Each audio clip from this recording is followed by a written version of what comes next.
오늘도 말씀과 기도로 이 자리에 오신 분들을 환영합니다. 오늘 본문 말씀은 사사기 13장 1절로부터 14절 말씀입니다. 거룩한 백성을 상징하는 나실인의 삶. 지금부터 본문을 읽겠습니다. 사사기 13장. 이스라엘 자손이 다시 여호와의 목전에 악을 행하였으므로 여호와께서 그들을 40년 동안 블레셋 사람의 손에 넘겨주시니라. 소라 땅의 단지파의 가족 중에 마누아라 이름하는 자가 있더라. 그의 아내가 임신하지 못함으로 출산하지 못하더니 여호와의 사자가 그 여인에게 나타나서 그에게 이르시되 보라, 내가 본래 임신하지 못함으로 출산하지 못하였으나 이제 임신하여 아들을 낳으리니 그러므로 너는 삼가 포도주와 독주를 마시지 말며 어떤 부정한 것도 먹지 말지니라.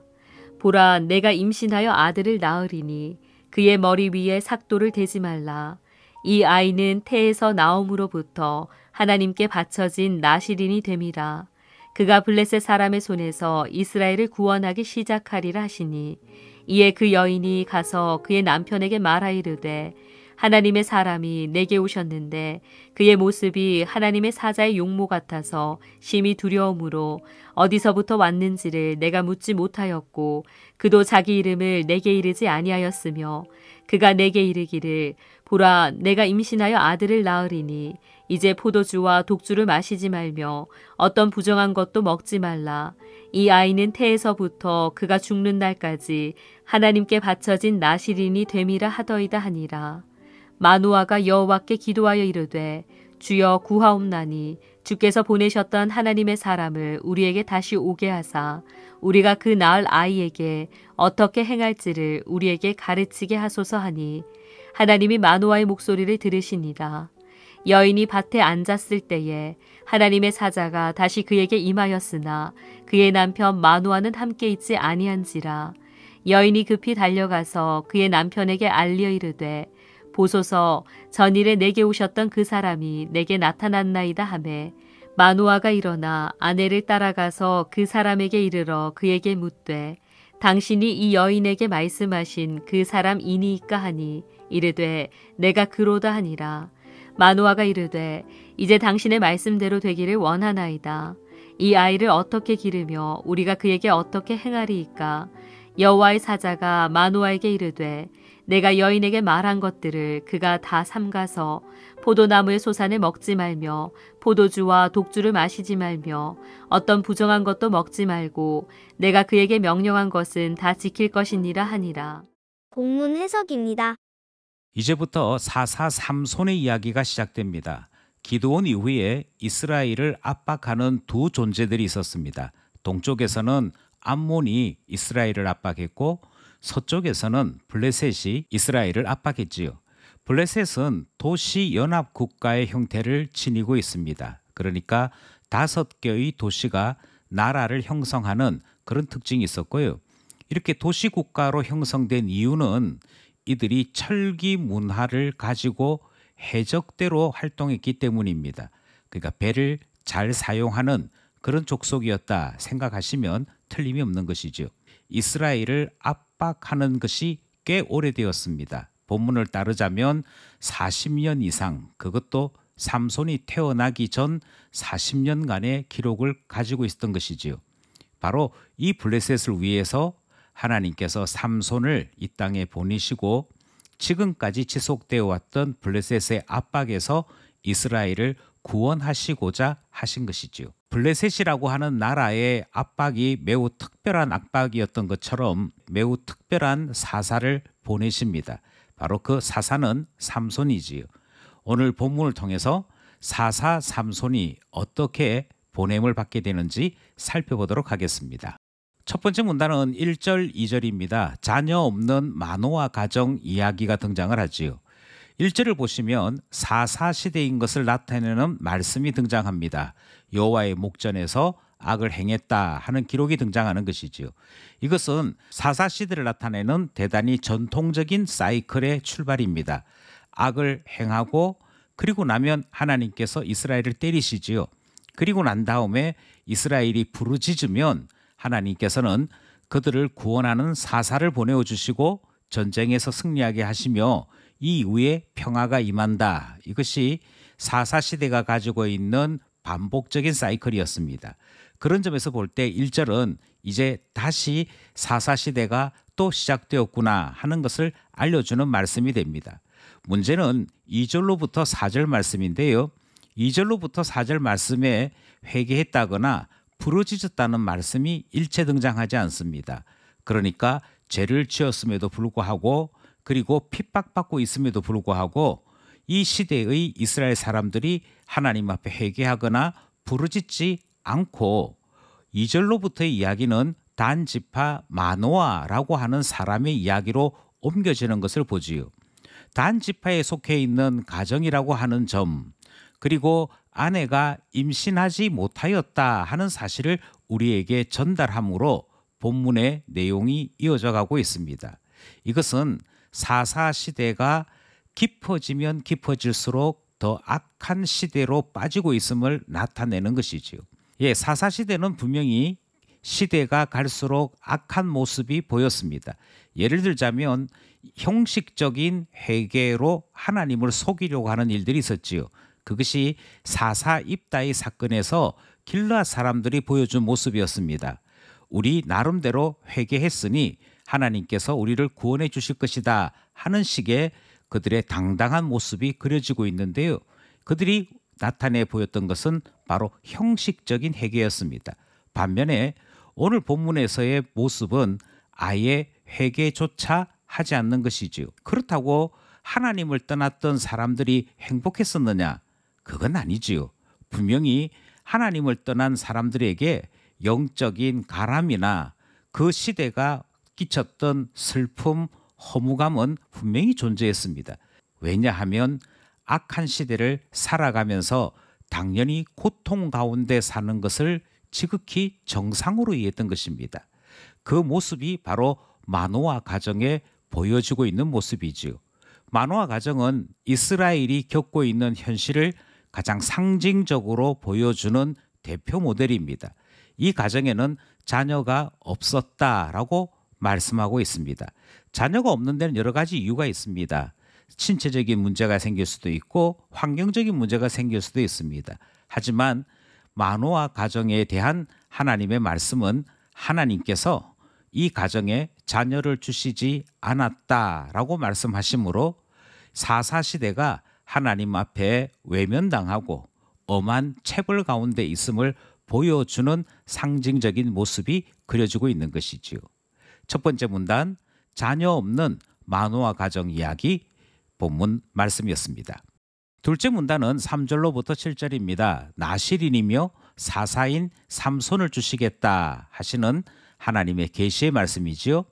3절 말씀을 보시면 여호와의 사자가 임하여 아내에게 하나님의 계시의 말씀을 전달하는 것이 나타나고 있습니다.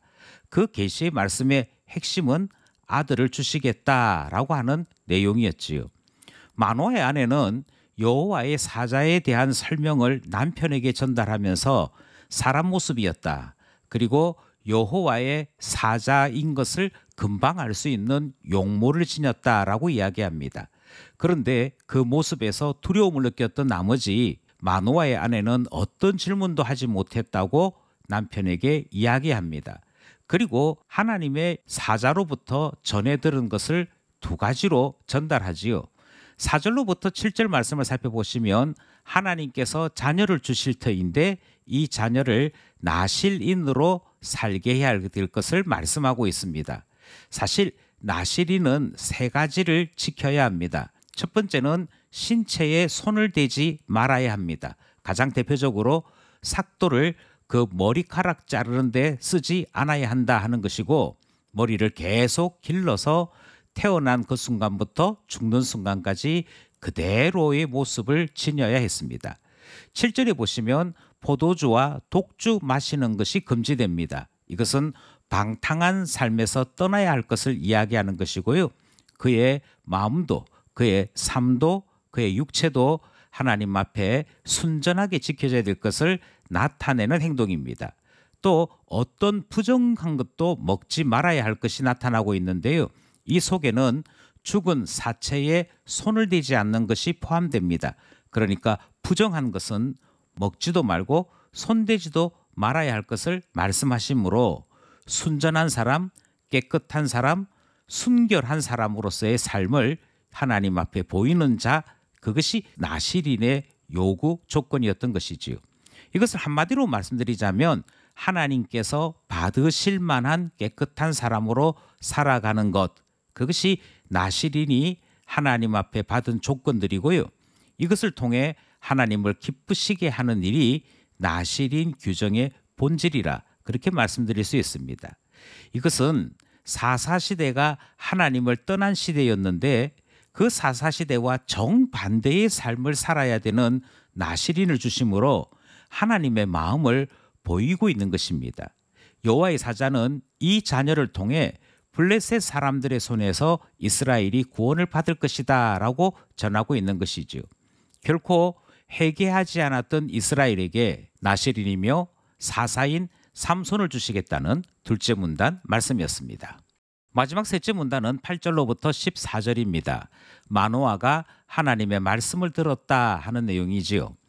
마노아는 아내로부터 하나님의 사자의 이야기를 전해 듣습니다. 그런데 마노아는 아내의 말을 듣고도 부족함을 느꼈는지 직접 하나님께 기도하는 내용이 등장을 하지요. 기도는 죄인이 하나님을 직접 경험하는 가장 강력한 통로입니다. 하나님을 더 가까이 만나기를 원하는 사람은 누구나 기도의 사람이 됩니다. 본문에서 마노아는 기도합니다. 하나님의 뜻을 분명하게 듣기 위해 기도하는 모습이 나타나고 있더라. 그래서 우리는 마노아가 경건한 사람인 것을 깨닫게 되는 것이지요. 또 마노아의 기도 내용도 우리에게 많은 시사점을 전하고 있습니다.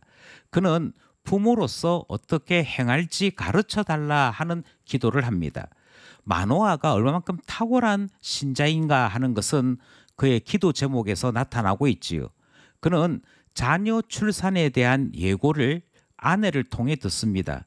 그런데 하나님 믿을 수 없습니다. 믿을 만한 증거를 주십시오. 그런 이야기하지 않습니다. 확정을 위한 어떤 제안도 시도하지 않습니다.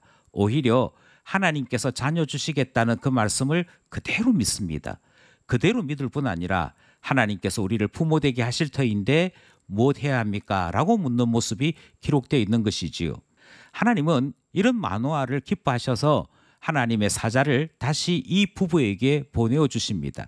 그리고 나실인의 규정을 다시 전달하시고 그들을 가르치시는 일을 하신 것이죠.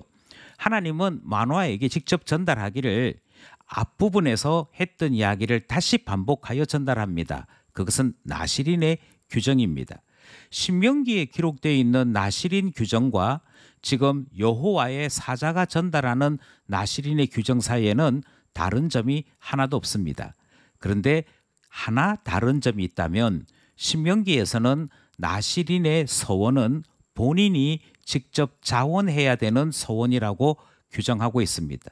그런데 하나님께서는 마노아 가정에 자녀를 주시면서 그 부모에게 이 나실인 서원을 요구하고 계신 것이지요. 그만큼 하나님은 나실인, 신앙의 나실인, 영적인 나실인을 원하고 있음이 본문에 나타나고 있는 것이고요. 마노아는 자녀를 얻으면서 하나님이 원하시는 대로 그의 자녀를 나실인으로 기르는 부모 되어야 할 것과 그 자녀가 나실인으로서 하나님 앞에 아름답게 자라나 블레셋으로부터 구원받는 일 해야 할 것을 전해 듣게 되었던 것입니다. 마노아가 하나님의 말씀을 듣게 되었다. 오늘 본문 말씀이었습니다. 말씀을 따라 기도하며 결단해 봅시다. 첫 번째 기도 제목은 오늘 우리가 살고 있는 시대도 사사시대와 같이 하나님을 찾지 않는 시대가 되어갑니다. 하나님께 영광 돌려드리는 신앙의 본분에서 자꾸 멀어지는 시대가 지금 우리의 시대가 아닌가 생각을 하는 것이지요.